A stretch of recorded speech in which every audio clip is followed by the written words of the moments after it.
एक मित्र ने पूछा है कि कई साल हो गए शादी हुए, लेकिन दुर्भाग्यवश मैं अपनी पत्नी को आज तक खुश नहीं कर सका, इसलिए तनावग्रस्त हूं। आपके तनाव का कारण पत्नी नहीं है, आपका तनाव का कारण समझना आपका सेल्फ एक्सपेक्टेशन। आपके मन में एक धारणा है कि मैं अपनी पत्नी को खुश कर सकता हूं। You are expecting too much. आज तक कोई नहीं कर पाया, आप ऐसा काम करते।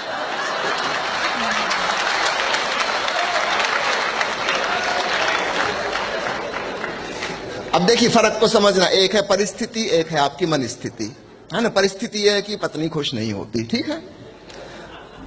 इसका उल्टा भी सच है, पति भी खुश नहीं होते पत्नी से, दोनों बातें हैं, दोनों तरफ से समझिएगा। दूसरा व्यक्ति खुश नहीं होता, यह है परिस्थिति।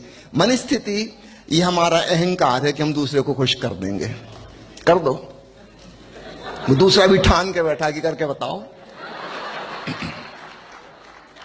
मैंने सुना है मुल्ला नसरुद्दीन की पत्नी हमेशा रोना रोती रहती थी कि पैसे की कमी है, छोटी सी नौकरी है, तनख्वाह पूरी नहीं पड़ती, ये वो। बेचारा परेशान था, एक्स्ट्रा भी काम करता था, एक्स्ट्रा वर्ष में काम करता, कोचिंग क्लास शुरू कर दी और कुछ पैसा कमाए, जो बन सकता था सब किया। पत्नी की डिमांड और बढ़ती चली जाए, है ना। अब कुत्ते से अपन एक्सपेक्ट कर रहे हैं कि चाबी लेके क्यों नहीं गए, और एक्सपेक्टेशन बढ़ गए। एक दिन ऐसा हुआ और पत्नी नसरुद्दीन की सारी तनख्वाह रखवा लेती थी, पूरी की पूरे पैसे खुद ले लेती थी। नसरुद्दीन बेचारा बिल्कुल दीन दरिद्र की जिंदगी जी रहा था। एक दिन ऐसा हुआ कि नसरुद्दीन की लॉटरी फंस गई 1 करोड़ रुपए की। उसने सोचा आज तो बीवी को खुश कर दूंगा। सूटकेस भर के 1 करोड़ रुपया लेके दोपहर को ही घर पहुंच गया।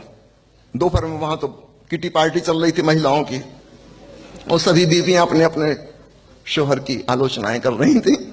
एक ही काम रहता किटी पार्टी में। नसरुद्दीन पहुंच गया, उसने कहा कि खुश हो जाओ, और उसने सूटकेस खोल के ढेर लगा दिया नोटों का। धन वर्षा हो गई। पत्नी ने कहा ये सब क्या है? उसने कहा कि लॉटरी फंस गई, कितनी किस्मत वाली हो तुम। उसने कहा लॉटरी फंस गई? तुम्हारे पास वो 1 रुपया कहां से आया टिकट खरीदने के लिए? इसका मतलब मुझसे छुपा छुपा के पैसे रखते हो?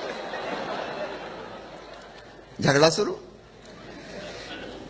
आपने ठेका नहीं लिया किसी को खुश करने का, ओके। चाहे आप पति हो कि पत्नी हो, पेरेंट्स हो कि बच्चे हो, आप स्वयं खुश रह लो, इतना बहुत है।